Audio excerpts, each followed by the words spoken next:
नमस्कार, भारत समाचार देख रहे हैं आप, पर मैं हूं आपके साथ प्रियव्रत दीक्षित। चलिए खबरों की शुरुआत कर लेते हैं। आने वाले समय में अगर आप उत्तराखंड आते हैं तो आपकी जेब पर अतिरिक्त भार पड़ेगा, आपको ग्रीन टैक्स देना पड़ सकता है। उत्तराखंड सरकार अन्य राज्य से प्रवेश करने वाले वाहनों पर ग्रीन टैक्स लगाने की योजना पर काम कर रही है। सूत्रों के अनुसार उत्तराखंड सरकार ने ग्रीन टैक्स का एक प्रस्ताव केंद्र को भेजते हुए सलाह मांगी है। माना जा रहा है कि जल्द ही उत्तराखंड में प्रवेश करने वाले बाहरी वाहनों से ग्रीन टैक्स की वसूली की जाएगी। उत्तराखंड गढ़वाल कमिश्नर ने बताया कि सरकार जो निर्णय लेगी उसका पालन किया जाएगा। जानकारी के अनुसार इलेक्ट्रिक, सीएनजी और राज्य के नंबर प्लेट वाले वाहनों को ग्रीन टैक्स में छूट मिलेगी। इसके अलावा सरकारी वाहनों, दमकल गाड़ियों और एम्बुलेंस जैसे वाहनों से भी ग्रीन टैक्स नहीं वसूला जाएगा।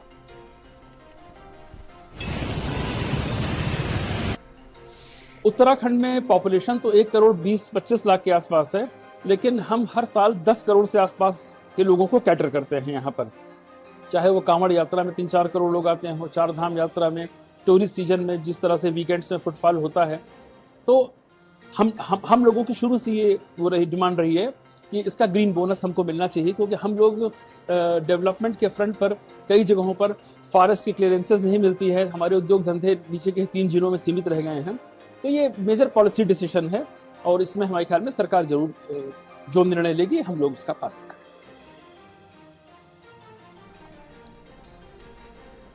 तो देवभूमि में घुसने के लिए आपको ग्रीन टैक्स देना होगा और सरकार को फिलहाल प्रस्ताव भेज दिया गया है और अब सरकार को निर्णय लेना है और साथ ही सलाह भी मांगी गई है उत्तराखंड सरकार की तरफ से ग्रीन टैक्स को लेकर। तो उत्तराखंड सरकार ने केंद्र सरकार को प्रस्ताव भेज दिया है और अब आपको बता दें कि देवभूमि में घुसने के लिए आपको ग्रीन टैक्स देना पड़ सकता है। तो वहीं कुछ वाहनों से ही इसको छूट दी गई है, अतिरिक्त रखा गया है।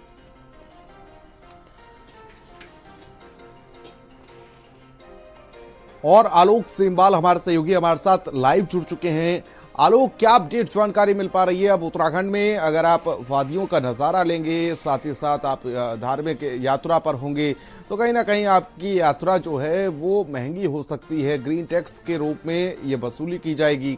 क्या अपडेट जानकारी मिल पा रही है इस ग्रीन टैक्स को लेकर? किन किन लोगों को इसमें छूट दी गई है, किन किन लोगों से वसूली की जाएगी, क्या अपडेट मिल पा रहा है आलोक? देखिए प्रीवियस आपको साफ तौर पर बताना चाहूंगा कि चारधाम यात्रा की शुरुआत हो चुकी है और फिलहाल चारधाम यात्रा में बड़ी संख्या में देश विदेश से श्रद्धालु जो है वो उत्तराखंड का रुख करते हैं और इस दौरान ग्रीन जो कार्ड है वो भी बनाया जाता है। जो बाहरी वाहन यहाँ पर पहुंचते हैं उनके लिए ग्रीन कार्ड की व्यवस्था भी की गई है ताकि जो पोल्यूशन उत्तराखंड के भीतर हो रहा है उससे कहीं ना कहीं जो है निजात मिलने का काम हो। इसके अलावा जो है ग्रीन कार्ड का जो ग्रीन टैक्स का प्रावधान है वो भी फिलहाल राज्य सरकार लगाने जा रही है, जिससे कहीं ना कहीं जो राजस्व में बढ़ोतरी देखने को मिलेगी। लेकिन हाँ, यात्रा भी इसमें महंगी हो सकती है। जो बाहरी वाहन यहाँ से आएंगे उन पर ग्रीन टैक्स एप्लीकेबल होगा। फिलहाल विनय शंकर पांडे जो कि गढ़वाल कमिश्नर है उनके द्वारा ये जानकारी दी गई है और आपको बताना चाहूंगा कि ग्रीन टैक्स बाहर के आने वाले कमर्शियल वाहन और जो निजी वाहन है दोनों पर ही एप्लीकेबल होगा। हाँ, एम्बुलेंस जैसी जो सेवाएं हैं उन पर ग्रीन टैक्स एप्लीकेबल नहीं होगा। इसके लिए विशेष तो फिलहाल दी गई है, लेकिन ये कब से एप्लीकेबल होगा, कब ये धरातल पर उतरेगा, इसके बारे में अभी कोई जानकारी सामने नहीं आ पाई है। जी ठीक है आलोक, आप बने रहिए हमारे साथ, आपसे अपडेट्स और जानकारी आगे भी लेते रहेंगे।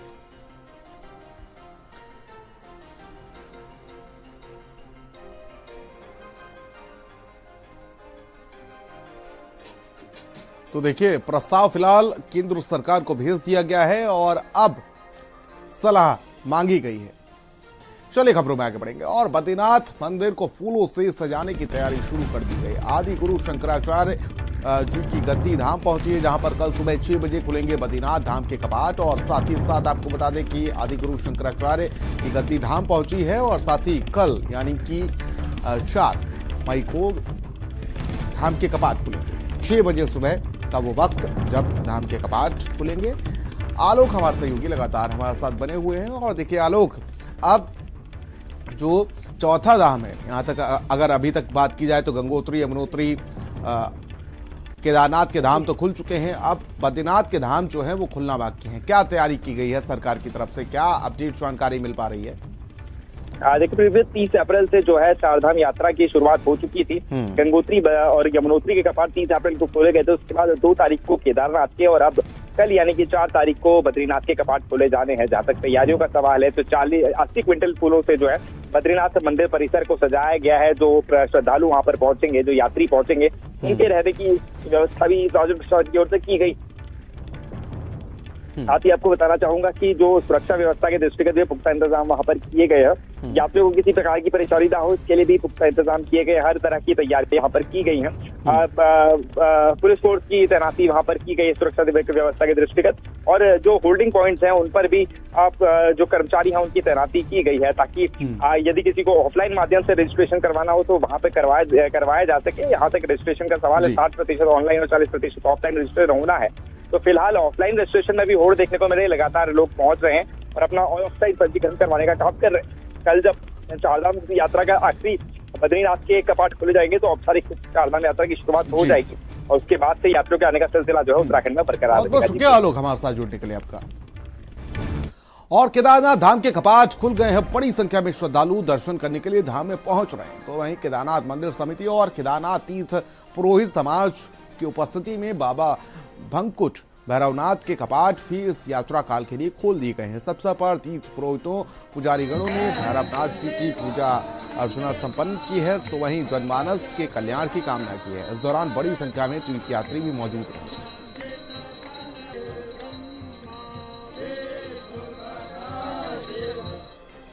और खबर ऋषिकेश से है, जहां पर आपको बता दें कि सीएम पुष्कर सिंह धामी ने आज ऋषिकेश ट्रांजिट कैंप से चारधाम यात्रा 2025 का औपचारिक उद्घाटन किया, और उस मौके पर कैबिनेट मंत्री सुबोध उनियाल, सतपाल महाराज और विधायक प्रेमचंद अग्रवाल भी मौजूद रहे। सभी नेताओं ने संयुक्त रूप से तीर्थयात्रियों को हरी झंडी दिखाकर, बसों को हरी झंडी दिखाकर रवाना किया, और इस अवसर पर यात्रियों और आम लोगों ने यहाँ पर देख सकते हैं किस तरीके से उनका स्वागत किया गया। पारंपरिक गढ़वाली व्यंजन भोग परोसे गए, और साथ ही इसमें भज्जू की दाल और भात ने सभी का दिल जीत लिया। और सभी तैयारियां पूरी कर दी गई। सभी हमारे स्टेक होल्डर, सभी उद्धारक, अनेक संस्थाएं जो लगातार वर्षों से चारधाम यात्रा में अपना योगदान देते आए हैं, तो सभी योगदान दें। सबकी यात्रा अच्छी हो, एक अच्छा अनुभव जो उत्तराखंड का देखा जाए।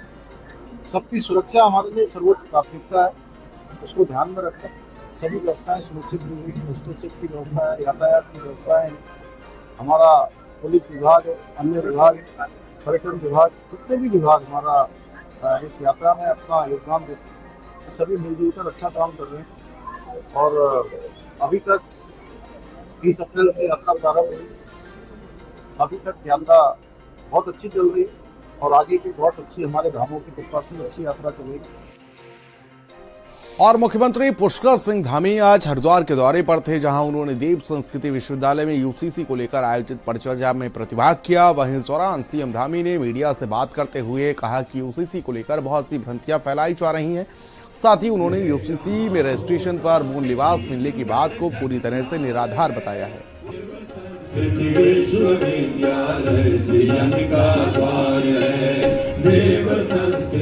देवभूमि उत्तराखंड की जनता ने इस यूसीसी को उत्तराखंड में लागू करने के लिए आदरणीय प्रधानमंत्री श्री नरेंद्र मोदी जी के नेतृत्व में जो 2022 का आम चुनाव था, उस चुनाव में हमको अपना आशीर्वाद दिया, अपना बहुमत दिया, और हमने भी जो प्रधानमंत्री जी के नेतृत्व में उत्तराखंड की जनता को वचन दिया था, अपना वचन पूरा किया है। अब ये उत्तराखंड में लागू हो गया है। महिला सशक्तिकरण के क्षेत्र में कुरीतियों को समाप्त करने में, न्याय प्रक्रिया में जो देरी होती थी, वो सब आसान होगी। और खबर अल्मोड़ा से सामने आई है, जहां पर आपको बता दें कि नैनीताल में 12 वर्षीय बच्ची के साथ हुई दुष्कर्म की घटना ने पूरे उत्तराखंड को झकझोर कर रख दिया। इस घटना के विरोध में अल्मोड़ा में भी जोरदार प्रदर्शन हुआ। बीजेपी कार्यकर्ताओं और विभिन्न सामाजिक संगठनों ने मिलकर भैरव मंदिर मिलन चौक से एक जुलूस निकाला, जो शहर के मुख्य बाजार क्षेत्रों से होते हुए गुजरा। तो वहीं प्रदर्शन के दौरान लोगों ने जमकर नारेबाजी की और आरोपी की कड़ी सजा देने की मांग की गई। नैनीताल के अंदर एक 12 साल की अबूझ बच्ची के साथ उसे बहला फुसलाकर दुराचार और अनाचार करने वाले उस्मानुल्लाह खान, जो कि वहां पर वर्षों से नैनीताल में रहता है, और इस तरह के हमारे समाज में कई उस्मानुल्लाह खान हर देवभूमि के अंदर हैं। ये ऐसी हिमाकत दोबारा न हो, इसके लिए आज अल्मोड़ा बंद का आह्वान किया है ताकि हमारे हिंदू समाज में जन जागरण हो। हमारे इस बंद क्यों है इसका एक आह्वान गली गली मोहल्ले तक जाए कि लोगों के घरों में अगल बगल कौन रहते हैं, कौन व्यापार के नाम पर, कौन मजदूरी के नाम पर बाहरी तत्व जो आकर यहाँ बस गए हैं, हमारे भोले भाले दलित और हमारे हिंदू समाज के गरीब लोगों का बहला फुसलाकर उन्हें प्रलोभन देकर जो ये गलत काम कर रहे हैं, ऐसे कामों पर रोक लगे। और देहरादून से बड़ी खबर, जहां पर आपको बता दें कि बीजेपी पार्षद के पति संजय नौटियाल की पिटाई की गई। जहां पर आपको बता दें कि स्थानीय लोगों के द्वारा संजय नौटियाल की पिटाई की गई है। संजय नौटियाल की पिटाई का वीडियो वायरल हुआ है। वाहन टक्कर के बाद बहस हुई, मारपीट शुरू हुई थी। मौके पर पहुंची पुलिस ने मामले को शांत कराया है। तो संजय नौटियाल की पिटाई का वीडियो वायरल हुआ है। बड़ी अपडेट, बड़ी जानकारी। वाहन टक्कर के बाद बहस हुई, मारपीट शुरू हुई थी। और देखिए जरा तस्वीरें आप देख सकते हैं। मौके पर पहुंची पुलिस ने मामले को शांत कराया है। यहां पर बीजेपी पार्षद के पति संजय नौटियाल की पिटाई की गई है। ये बड़ी अपडेट। स्थानीय लोगों के द्वारा संजय नौटियाल की पिटाई की गई है। संजय नौटियाल की पिटाई का वीडियो भी सोशल मीडिया पर तेजी से वायरल हो रहा है। तो वाहन टक्कर के बाद बहस हुई, मारपीट शुरू हुई थी और फिलहाल पिटाई की गई है। मौके पर पहुंची पुलिस ने मामले को शांत कराया।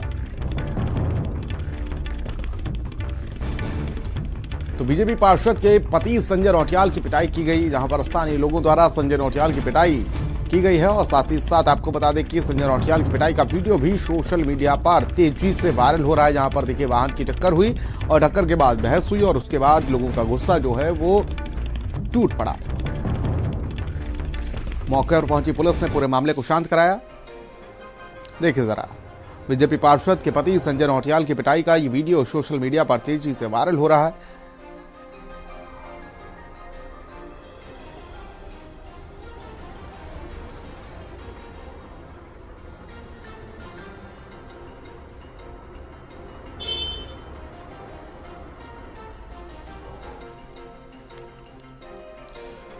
तो बीजेपी पार्षद के पति संजय नौटियाल की पिटाई का वीडियो वायरल हो रहा है। देखिए जरा। और खबर हरिद्वार से सामने आई है, जहां पर आपको बता दें कि नगर निगम जमीन खरीद घोटाले को लेकर अब संत समाज भी सामने आ गया है। जहां पर अवधूत मंडल आश्रम के अध्यक्ष महामंडलेश्वर स्वामी रूपेंद्र प्रकाश ने प्रेस कॉन्फ्रेंस कर मामले की कड़ी जांच और साथ ही कार्रवाई की मांग की है। उन्होंने आरोप लगाया है कि इस घोटाले में निचले स्तर के अधिकारियों को सस्पेंड कर बड़े अधिकारियों, खासकर के एक IAS अधिकारी को बचाने की कोशिश की जा रही है। स्वामी रूपेंद्र प्रकाश ने दोषी अधिकारी पर FIR दर्ज कर क्राइम ब्रांच से जांच कराने की मांग की गई है। हरिद्वार नगर आयुक्त रहे वरुण चौधरी के द्वारा हरिद्वार की जनता के टैक्स के पैसे से एक बहुत बड़ा भ्रष्टाचार किया गया। एक किसान की जमीन को डंपिंग जोन के लिए खरीदा गया और उस संपत्ति को 143 15 दिन के अंदर कराकर उसको बहुत ही महंगे सर्किल रेट पर उसका रेट बढ़ गया, उसका रेट से खरीदी गई। मैं मुख्यमंत्री श्री पुष्कर सिंह धामी का धन्यवाद ज्ञापित करने के लिए आज आप सबको बुलाया है।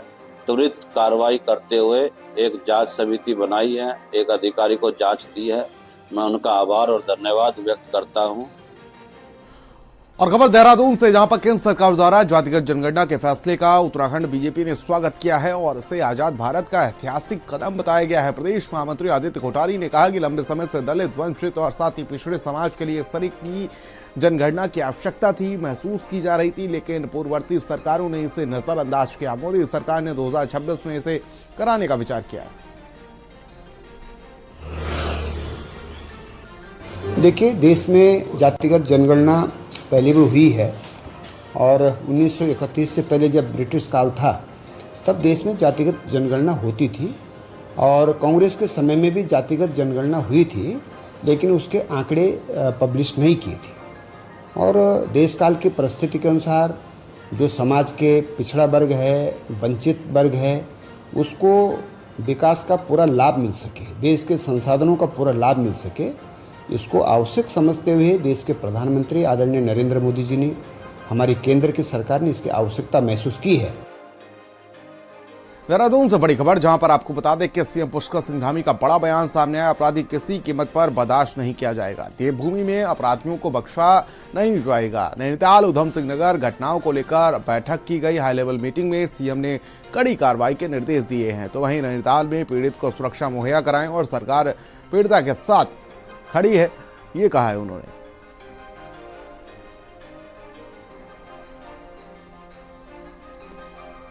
देखिए, किसी भी कीमत पर जिन्होंने कानून तोड़ा है, अपराध किया है, उनके खिलाफ सख्त कार्रवाई होगी और सख्त कार्रवाई के लिए कहा गया है कि कोई भी अपराधी यहां बचने नहीं पाएगा। देहरादून से बड़ी खबर, जहां पर आपको बता दें कि राज्य कर्मचारियों और पेंशनरों को बड़ी सौगात दी गई है। जहां पर धामी सरकार ने 2% महंगाई भत्ता बढ़ाया। अब राज्य कर्मचारियों को 55% महंगाई भत्ता मिलेगा। महंगाई भत्ते का लाभ कर्मचारियों को 1 जनवरी से मिलेगा।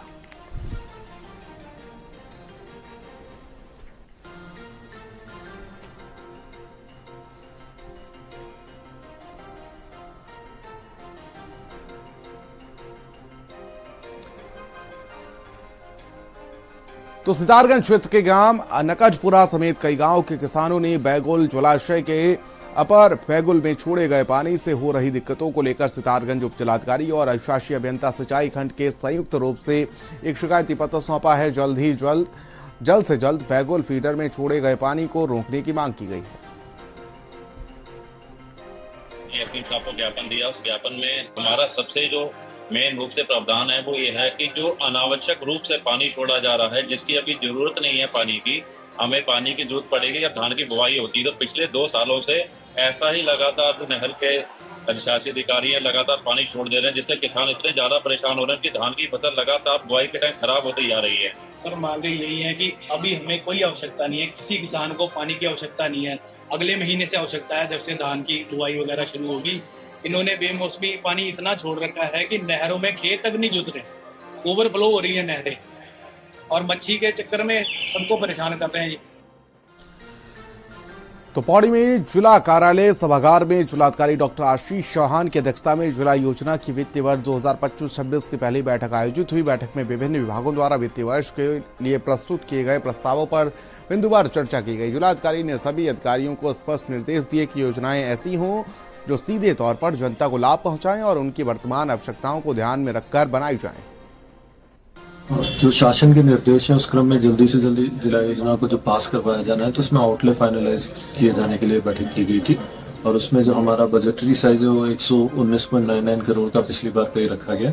अभी विभिन्न विभागों से प्रस्ताव मांगे गए और कुछ विभागों की डिमांड्स में जो चेंजेस होने वो सारी चीज़ें एक बार इनकॉर्पोरेट की जा रही है। और मुझे उम्मीद है कि जल्दी हम आउटले ऑनरेबल सीएम सर जो कि हमारे प्रभारी मंत्री भी हैं, उनके माध्यम से पास करवाएंगे। चलिए खबरों में आगे बढ़ेंगे और ऋषिकेश बड़ी खबर, जहां पर आपको बता दें कि लक्ष्मण झूला क्षेत्र में चोरी का मामला, जिसमें 2 टप्पेबाजों को पुलिस ने गिरफ्तार किया है। मोबाइल, वीजा और ड्राइविंग लाइसेंस नकदी बरामद की गई। दिल्ली निवासी अंकिता कांत की शिकायत पर कार्रवाई की गई है। आरोपियों की पहचान अमन शानू श्रीवास्तव के रूप में हुई है। टप्पेबाज को 84 कुटिया लक्ष्मण झूला से पकड़ा गया है।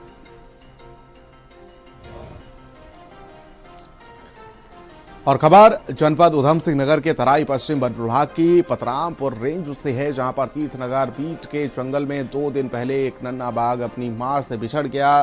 तो वहीं गश्ती दलों को जंगल में मिला अकेला नन्हा बाघ को विभाग चौकी अपने साथ ले गई और साथ ही आपको बता दें कि उसकी देखरेख कर रही है। साथ ही विभाग द्वारा जंगल में उसकी मां को ढूंढने का प्रयास भी किया जा रहा है। ये लगभग 1-2 दिन पहले गश्त के दौरान हमारे स्टाफ को एक बाघ का बच्चा मिला है, जिसकी देखरेख की जा रही है। तथा डॉक्टर से इसमें राय लेके जो भी डॉक्टर बता रहे हैं उसके हिसाब से इसको देखभाल की जा रही है।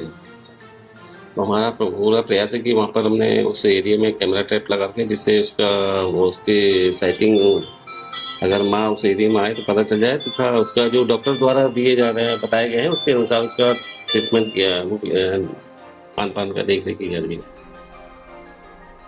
और खबर देहरादून से, जहां पर उत्तराखंड में डाक सेवाओं को सुलभ बनाने के लिए डाक विभाग 20 नए डिलीवरी सेंटर खोलने जा रहा है और इसकी शुरुआत राजधानी देहरादून से की जा रही है। Chief postmaster master general Shashi Shalini Kujur ने बताया कि इस व्यवस्था से साधारण डाक पार्सल, रजिस्ट्री और अन्य आर्टिकल समय पर लोगों तक पहुंच सकेंगे। फिलहाल प्रदेश में 400 और देहरादून में 17 डाकघरों से वितरण हो रहा है। इतनी हमारी जो चिट्ठियां हैं या लेटेस्ट पार्सल है वो डाकघरों के द्वारा ही बांटी जाती है, वितरित की जाती है। तो अलग अलग हमारे डिलीवरी ऑफिसेस होते हैं, उसके आपने देखा होगा कि अलग अलग पिन कोड होते हैं, तो वो उस डिलीवरी ऑफिस का पिन कोड होता है। तो लोगों के बीच में बहुत सारी जानकारी नहीं भी रहती है कि मेरे एरिया का कौन सा पिन कोड है, तो लोग गलत पिन कोड डाल देते हैं और हमारे यहाँ जो चिट्ठियाँ होती हैं वो पिन कोड के आधार पर ही उनको छांटा जाता है। तो इसके चलते ये होता है कि लोगों को डिले हो जाती है चिट्ठियाँ मिलने में, या एक डिलीवरी ऑफिस से दूसरे डिलीवरी ऑफिस के बीच में भी चिट्ठियों का ये आना जाना लग जाता है, जिसके चलते डिले होता है। तो उसी कमी को दूर करने के लिए हम अभी जो है इंटीग्रेटेड डिलीवरी सेंटर बनाने के विभाग ने योजना बनाई है।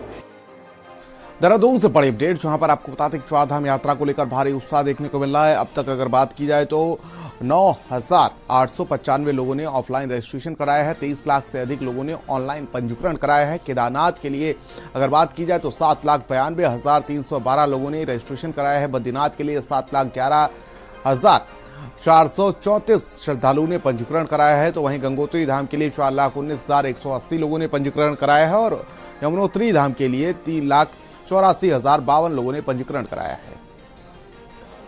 और फिलहाल वक्त एक छोटे से ब्रेक का है।